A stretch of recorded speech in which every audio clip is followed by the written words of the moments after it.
بسم اللہ الرحمن الرحیم۔ السلام علیکم۔ امید ہے آپ سب خیریت سے ہوں گے۔ آج میں آپ کے لیے بہت ہی دلچسپ ویڈیو لے کے حاضر ہوئی ہوں۔ اس ویڈیو کا موضوع ہے ایک چرواہا اور نبی کریم صلی اللہ علیہ وآلہ وسلم کا واقعہ۔ آج کی اس ویڈیو میں آپ کو بتاؤں گی کہ چرواہے کو نبی کریم صلی اللہ علیہ وآلہ وسلم کی ایسی کون سی باتیں دل پر لگی جس سے وہ مسلمان ہو گیا۔ چرواہے نے ایک بھی نماز نہ پڑھی، پھر کس عمل کی وجہ سے اللہ تعالیٰ نے چرواہے کو جنت کا مرتبہ عطا فرمایا؟ چرواہے کو اللہ تعالیٰ سے کس قدر محبت تھی؟ حضرت موسیٰ علیہ السلام نے چرواہے کو کیوں ڈانٹا؟ اللہ تعالیٰ نے حضرت موسیٰ علیہ السلام کو چرواہے کو ڈانٹنے پر اپنی ناراضگی کی وحی کیوں بھیجی؟ ان تمام تر سوالات کے جوابات قرآن و حدیث کی روشنی میں آج کی اس ویڈیو میں آپ کو بتاؤں گی، لہٰذا آپ سب سے گزارش ہے کہ اس ویڈیو کو اینڈ تک ضرور دیکھیے گا۔ غزوہ خیبر کے موقع پر ایک یہودی حضور اقدس صلی اللہ علیہ وآلہ وسلم کی خدمت میں آیا۔ وہ یہودی بکریاں چرایا کرتا تھا۔ اس یہودی نے جب دیکھا کہ خیبر سے باہر مسلمانوں کا لشکر پڑاؤ ڈالے ہوئے ہے تو اس کے دل میں خیال آیا کہ میں جا کر ان سے ملاقات کروں اور دیکھوں یہ مسلمان کیا کہتے ہیں اور کیا کرتے ہیں۔ لہٰذا وہ یہودی بکریاں چراتا ہوا مسلمانوں کے لشکر میں پہنچا اور ان سے پوچھا، تمہارے سردار کہاں ہیں؟ صحابہ کرام رضوان اللہ علیہم اجمعین نے بتایا کہ ہمارے سردار حضور اقدس صلی اللہ علیہ وآلہ وسلم اس خیمے کے اندر ہیں۔ پہلے تو چرواہے کو ان کی باتوں پر یقین نہ آیا۔ اس نے سوچا کہ اتنے بڑے سردار ایک معمولی سے خیمے کے اندر کیسے رہ سکتے ہیں؟ اس کے ذہن میں یہ تھا کہ آپ اتنے بڑے بادشاہ ہیں تو بہت ہی اچھے سے ٹھاٹھ کے ساتھ رہتے ہوں گے، لیکن وہاں تو کھجور کے پتوں کی چٹائی سے بنا ہوا خیمہ تھا۔ خیر، وہ یہودی آپ صلی اللہ علیہ وآلہ وسلم سے ملاقات کے لیے اندر داخل ہوا اور آپ صلی اللہ علیہ وآلہ وسلم سے ملاقات کی۔ اس نے پوچھا کہ آپ کیا پیغام لے کر آئے ہیں؟ تو آپ صلی اللہ علیہ وآلہ وسلم نے اس کے سامنے اسلام اور ایمان کی دعوت رکھی اور اسلام کا پیغام دیا۔ اس نے پوچھا، اگر میں اسلام کی دعوت قبول کر لوں تو میرا انجام کیا ہوگا؟ کیا رتبہ ہوگا؟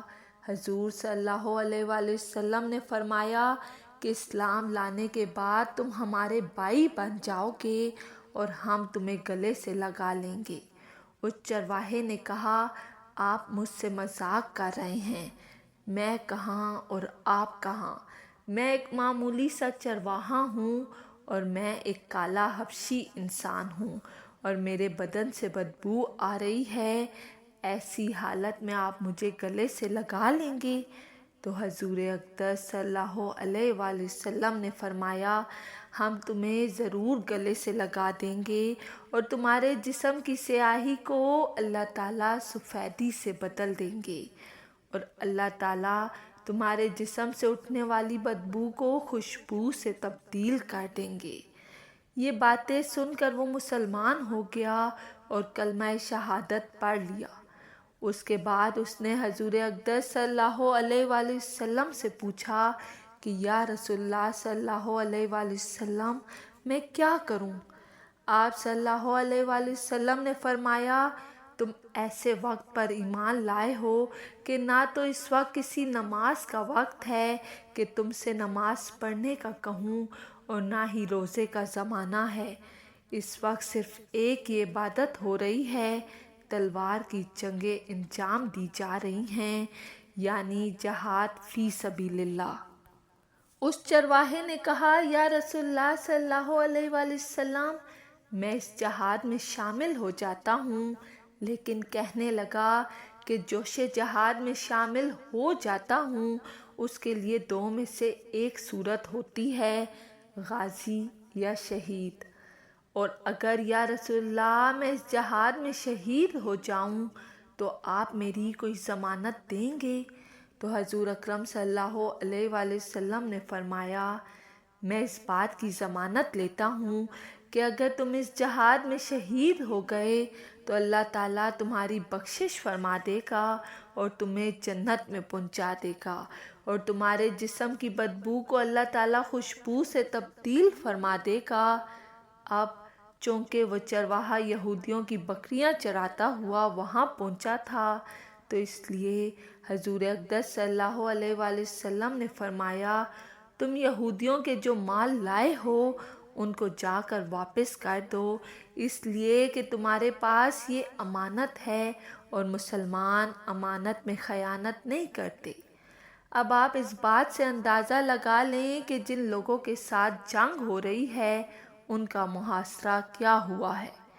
ان کا مال غنیمت ہے، لیکن چونکہ وہ بکریاں امانت لے کر آیا تھا تو اس لیے آپ صلی اللہ علیہ وآلہ وسلم نے حکم دیا کہ پہلے وہ بکریاں جا کر واپس کرو، پھر آ کر جہاد میں شامل ہو جانا۔ لہٰذا اس چرواہے نے جا کر بکریاں واپس کر دی اور آ کر جہاد میں شامل ہوا اور جام شہادت نوش کیا۔ جب جنگ ختم ہو گئی تو حضور اقدس صلی اللہ علیہ وآلہ وسلم لشکر کا جائزہ لینے لگے تو ایک جگہ آپ نے دیکھا کہ صحابہ کرام کا مجمع ہے۔ جب آپ وہاں پہنچے، ان سے پوچھا کہ کیا بات ہے، تو صحابہ کرام نے فرمایا، جو لوگ جنگ میں شہید ہو گئے ہیں ان میں سے ایک آدمی ایسا ہے کہ جس کو ہم میں سے کوئی نہیں پہچانتا۔ ہمیں نہیں معلوم کہ یہ شخص کون ہے اور کہاں سے آیا ہے۔ آپ صلی اللہ علیہ وآلہ وسلم نے فرمایا، مجھے دکھا دو۔ جب آپ نے دیکھا تو فرمایا، تم اس شخص کو نہیں پہچانتے مگر میں پہچانتا ہوں۔ یہ وہ چرواہا ہے، یہ وہ بندہ ہے جس نے اللہ کی راہ میں ایک بھی سجدہ نہیں کیا اور ایک بھی روزہ نہیں رکھا، مگر اس بات کی گواہی دیتا ہوں کہ اللہ تعالیٰ نے اس کی بخشش فرما دی ہے اور اس کے لیے اللہ تعالیٰ نے جنت کا وعدہ کیا ہے۔ اے لوگو، میری آنکھیں دیکھ رہی ہیں کہ ملائکہ اس کو غسل دے رہے ہیں اور اس کی سیاہی سفیدی میں تبدیل ہو گئی ہے اور اس کے بدن کی بدبو خوشبو میں بدل گئی ہے۔ ان کا نام حضرت اسود راہی رضی اللہ تعالیٰ عنہ تھا۔ انہوں نے سوائے جہاد فی سبیل اللہ کے علاوہ کوئی کام نہیں کیا، ایک نماز پڑھنے تک کی مہلت نہیں ملی، لیکن انہوں نے صادق دل سے نور ہدایت سے اپنے دل کو منور کیا اور اتنا بڑا مرتبہ حاصل کیا۔ تاریخ میں بہت سے نیک چرواہوں کی حیرت انگیز واقعات بیان ہوئے ہیں جن سے انسان کو عبرت حاصل کرنی چاہیے، جیسا کہ تاریخ میں یہ واقعہ بھی ملتا ہے کہ حضرت موسیٰ علیہ السلام کہیں تشریف لے جا رہے تھے کہ آپ نے ایک چرواہے کو راستے میں دیکھا۔ وہ چرواہا وہاں اپنی سادہ لوئی کی وجہ سے اپنے حال میں مست اللہ تعالیٰ سے یوں گفتگو کر رہا تھا اور کہہ رہا تھا، اے میرے اللہ، تم کہاں ہے؟ تم میرے پاس آتا کہ میں تیرا نوکر بنوں، تیرے جوتے سیوں، تیرے سر میں کنگھی کروں۔ تم میرے پاس آ، میں تیری خدمتیں کروں، تیرے کپڑے سیوں، تیرے کپڑوں کو دھوؤں، تیرے سر سے جوئیں نکالوں، تجھے بکریوں کا دودھ پلاؤں۔ اگر تم بیمار ہو جائے تو میں تیرا غم خوار بنوں، تیرے پیارے پیارے ہاتھوں کو چوموں، تیرے نازک پاؤں کو دباؤں۔ جب سونے کا وقت آئے تو تیرا بستر صاف کروں۔ اے اللہ، تجھ پر میری جان قربان، میری ساری اولاد اور میرا سارا گھر تجھ پر قربان۔ اگر مجھے تیرے گھر کا پتہ مل جائے تو میں ہر روز صبح و شام تیرے لیے دودھ لے کر آؤں اور تیرے لیے پنیر بھی لاؤں اور روغنی روٹیاں بھی لاؤں۔ غرض کہ وہ سادہ لو چرواہا اسی طرح باتیں کر رہا تھا اور اپنے حال میں مست ہو کر آہوزاری کر رہا تھا۔ حضرت موسیٰ علیہ السلام نے اس کی یہ باتیں سنی تو فرمایا، اے شخص، تم کس سے مخاطب ہے؟ چرواہے نے کہا، میں اس ذات باری تعالیٰ سے ہم کلام ہوں جس نے ہمیں پیدا کیا ہے، یہ زمین اور آسمان جس کے پیدا کرنے سے ظاہر ہوا ہے، میں اپنے رب سے مخاطب ہوں۔ حضرت موسیٰ علیہ السلام نے یہ سن کر فرمایا، ارے بے وقوف، تم کہیں پاگل تو نہیں ہو گیا؟ اس گفتگو سے کفر و الحاد پھیلے گا اور دین میں رکنا پیدا ہوگا، کیونکہ تیری یہ باتیں اللہ تعالیٰ کے بارے میں بالکل کفریاں ہیں۔ کیا تو نہیں جانتا کہ اللہ تعالیٰ اس طرح کی خدمت سے بے نیاز ہے؟ اے شخص، تو اپنی ان باتوں سے توبہ کر اور اللہ تعالیٰ سے معافی مانگ۔ چرواہا حضرت موسیٰ علیہ السلام کی ڈانٹ ڈپٹ سن کر بہت ڈرا اور اس نے کہا، اے موسیٰ، تو نے میرا منہ سی لیا ہے اور شرمندگی سے میری جان جلا دی۔ ہائے افسوس کہ میں نے انجانے میں کیسی باتیں کہہ دی، لیکن میں تو اللہ تعالیٰ سے محبت کا اظہار کر رہا تھا۔ مجھے کیا معلوم تھا کہ اللہ تعالیٰ ان باتوں سے بے نیاز ہے۔ چرواہے کے دل پر اللہ تعالیٰ کا اس قدر خوف طاری ہوا کہ اس نے اپنے کپڑے پھاڑے اور روتا ہوا آہوزاری کرتے ہوئے جنگل کی طرف دوڑ گیا۔ جب چرواہا جنگل کی طرف روتا ہوا بھاگ گیا تو عین اسی وقت اللہ تعالیٰ کی طرف سے حضرت موسیٰ علیہ السلام پر وحی نازل ہوئی، اے موسیٰ، تو نے ہمارے بندے کو ہم سے جدا کر دیا۔ وہ چرواہا تو میرے عشق میں مبتلا ہو کر ایسی باتیں کر رہا تھا، میں بھی محبت سے اس کی باتیں سن رہا تھا۔ اسے مجھ سے سچی محبت تھی، وہ اپنی محبت کا اظہار کر رہا تھا۔ بے شک میں ان باتوں سے پاک ہوں جو وہ کہہ رہا تھا، مگر چرواہا تو یہ علم نہیں رکھتا تھا۔ اس کا دل میری محبت سے سرشار تھا، اس کی نیت اچھی تھی، اس کے دل میں میرے لیے عقیدت و محبت تھی۔ اے موسیٰ، میں نے تجھے اس لیے مبعوث فرمایا کہ تو میرے بندوں کو مجھ سے ملائے، اس لیے مبعوث نہیں فرمایا کہ میرے بندوں کو تو مجھ سے جدا کرتے جاؤ اور میرے بندے کو جنگل سے واپس لے کر آؤ۔ جب حضرت موسیٰ علیہ السلام نے اللہ تعالیٰ کی یہ ناراضگی سنی تو اسی وقت جنگل میں چرواہے کے پیچھے بھاگے۔ وہ چرواہا دیوانہ وار سر اٹھائے بھاگتا ہوا نظر آیا۔ حضرت موسیٰ علیہ السلام نے اسے جا لیا اور فرمایا، تجھے اسی طریقے پر مناجات کی اجازت مل گئی ہے، جو بھی محبت بھرے الفاظ تیری زبان پر آئیں تو کہتا رہے، اس لیے تیرا مرتبہ اللہ تعالیٰ کے نزدیک بہت بلند ہے۔ چرواہے کے ان واقعات سے یہ بات بآسانی سمجھ سکتے ہیں کہ اللہ تعالیٰ شکلوں کو نہیں بلکہ وہ نیتوں اور اعمال کو دیکھتا ہے، لہٰذا نیت کی درستی اور اس کی حقیقت اچھی طرح سیکھیں، کیونکہ یہ عمل سے زیادہ طاقتور ہے اور یہ نیت بسا اوقات انسان کو اتنی بلندی تک پہنچا دیتی ہے جہاں تک عمل نہیں پہنچا سکتا۔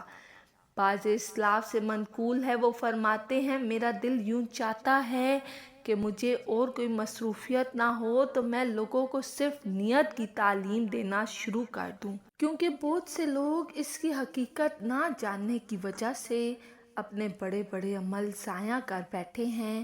حضرت سفیان ثوری رحمۃ اللہ علیہ فرماتے ہیں، ہر وہ عمل جسے میں لوگوں کے سامنے ظاہر کر دیتا ہوں اسے اپنے اعمال میں شمار نہیں کرتا، کیونکہ ہم جیسوں سے اس عمل کو اخلاص سے ادا کرنا اور باقی رکھنا مشکل ہے جسے لوگوں نے دیکھ لیا ہو۔ آج بعض اوقات دیندار بھی دین کے نام پر دنیا کما کر ریاکاروں میں شامل ہو جاتے ہیں، جیسا کہ ترمذی میں حضرت ابو ہریرہ رضی اللہ تعالیٰ عنہ سے منقول ہے کہ حضرت محمد صلی اللہ علیہ وآلہ وسلم نے فرمایا، آخری زمانے میں کچھ ایسے مکار لوگ پیدا ہو گئے جو دین کی آڑ میں دنیا کا شکار کریں گے۔ وہ لوگ اپنی درویشی اور مسکینی ظاہر کرنے اور ان کو متاثر کرنے کے لیے بھیڑوں کی کھال کا لباس پہنیں گے۔ ان کی زبانیں شکر سے زیادہ میٹھی ہوگی، مگر ان کے سینوں میں بھیڑیوں کے سے دل ہوں گے۔ ان کے بارے میں اللہ تعالیٰ فرماتے ہیں کہ یہ لوگ میرے ڈیل دینے سے دھوکہ کھا رہے ہیں، جب مجھ سے نڈر ہو کر میرے مقابلے میں جرأت کر رہے ہیں۔ بس مجھے اپنی قسم ہے کہ میں ان مکاروں پر انہی میں سے ایسا فتنہ کھڑا کر دوں گا جو ان کے عقل مندوں اور داناؤں کو بھی حیران کر دے گا۔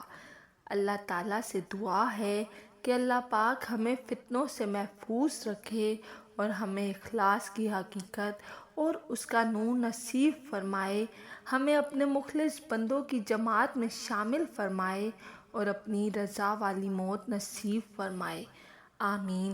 اگر آپ کو میری ویڈیو پسند آئی ہے تو لائک اور سبسکرائب لازمی کیجیے گا۔